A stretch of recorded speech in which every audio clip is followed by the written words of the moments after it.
And then John Keo, his background is Chinese, but he has been living in the United States. He's an author and advisor, strategic advisor, written rather popular books about innovation. One of them is Innovation Nation, which is recently published, so he's expert on innovation. So, Madam President, Mr. Aho, thank you very much for this opportunity to share in what seems to be a double birthday celebration, both for the Republic of Finland and for Sitra. So these are always happy occasions. I want to spend my 5 minutes talking with you about innovation, which I think, as we sit here at the dawn of the 21st century, is more important an issue than ever before. One barometer is simple quantitative attention to this topic. I last year gave a speech, for instance, at Google. I decided to Google the word innovation so as to eat their cooking and see what would happen, and I came up with 320 million hits for the term, which is part of our problem too. We know a lot about innovation, but in a sense, so much information implies that maybe we know less than we should. So I, for the past decade or so, have been on a worldwide quest to look for the sources of innovation and to look at countries, innovation nations, as I call them, who've established something in the nature of best practices for innovation. So, for example, we have countries like Finland, which I think, in my view, have established a world-class ecosystem for innovation, and which has also wisely said that the question, what's next, should always be top of mind, that this is not a mature discipline, but actually a discipline in evolution, and that one has to keep going in order to constantly develop new kinds of best practices. Or we look at a country like Singapore, not that different from Finland in terms of size, slightly different climate, adopting what I would call a kind of focused factory approach to innovation. You know, 3 core priorities in Singapore for innovation, one of which, life sciences, has the goal of placing 10,000 PhD scientists into what they call the Singapore Biopolis within the next 15 years. As a benchmark, 10,000 PhD scientists is more scientists than exist at the National Institutes of Health in Washington. So it's an example of how a small country can compete way above its weight class when it comes to innovation. Or then if you look north from Singapore to China, you may have noted that the 11th fifth-year plan of the Politburo in China said that innovation was to be a national priority and that they were going to pursue something called indigenous innovation, which I interpret really as applying sort of industrial metrics to the output of academics by evaluating them based on the numbers of patents they produce and the numbers of papers they write, which is, in my view, far from an excellent metric, but at least is a metric that offers the possibility of measurement.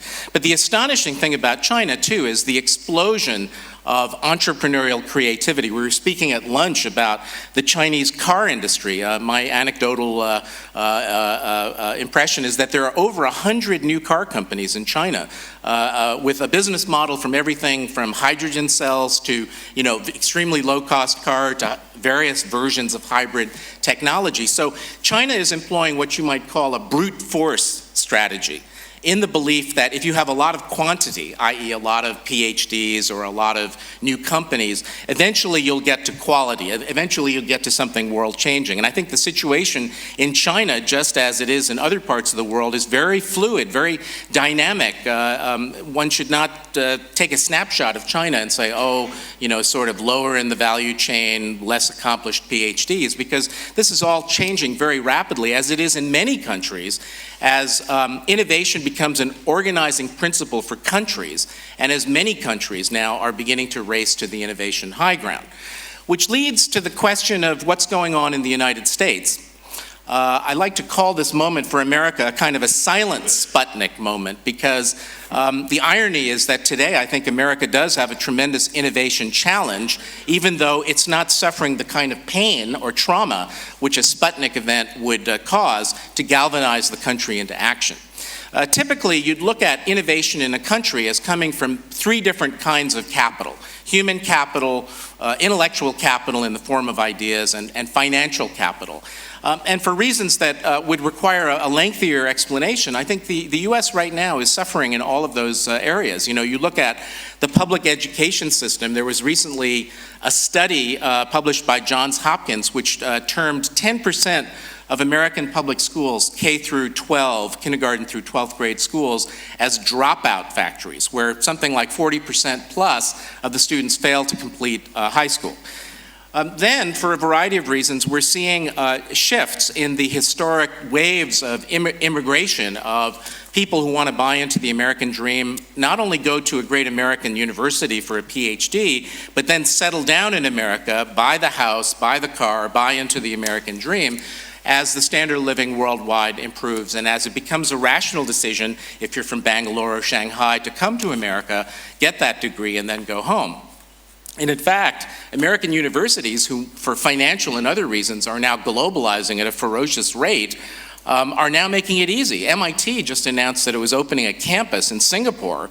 So if you don't want to live in America, you can still get the benefits of a great MIT education. So this notion of educational institutions as global brands is becoming extremely important. And there's much that could be said about shifts in the climate for research. I mean, America still spends about 50% of all the R&D money worldwide, both public and private money, but the way that it's invested is increasingly controversial in the US. And of course, we as a society are spending a lot of money on various priorities that add up to trillions of dollars of promissory notes for debt service and for prosecuting a couple of wars and for replacement of aging infrastructure that severely diminish the free cash flow, so to speak, that's available for investing in the new.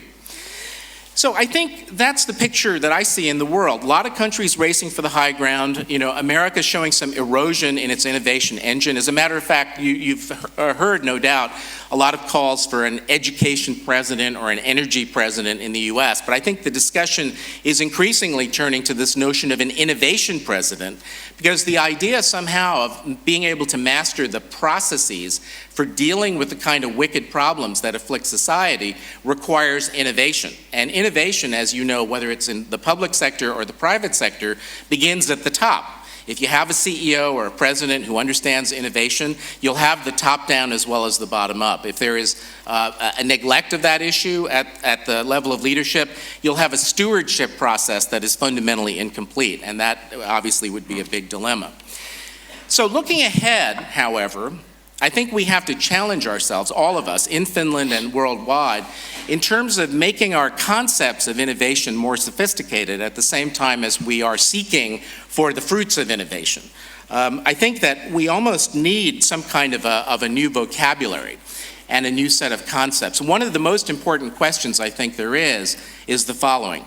If innovation is the answer, what's the question? Think about Finland. If innovation is the big answer for Finland, well, what's the question? What's the purpose of innovation? I've had the opportunity to interview leaders of various countries, and often the answer comes back in a fairly prosaic way. You know, we're prosperous, and we want to stay prosperous. Well, nobody could argue with that, but it's kind of like a hierarchy of needs phenomenon. Once you've satisfied your basic requirements for social stability and prosperity, what else is there? And of course, we've been talking about a lot of the wicked problems that afflict the world and that also call upon each country to show a sense of noble purpose in terms of linking the innovation engine that's local to that country to maybe even a global sense of welfare, a global definition of welfare. I say in my recent book that it used to be that people would say, what's good for America is good for the world. And one of the chapters ends with a plea for a reversal of that logic so that we start in America thinking that what is good for the world is good for America. So I think innovation is interesting in many respects, but it also is particularly interesting because it offers a double bottom line. You know, I define an innovation nation in my book, not just as a country that's good at innovation, but as a country that's good at innovation to pursue world-changing goals. And that's why the Finnish situation is so exciting, because I think Sitra and the leadership here has the potential to pursue best practices to kind of unravel the onion of innovation further so we can get on with pursuing these world-changing goals. Thank you, John.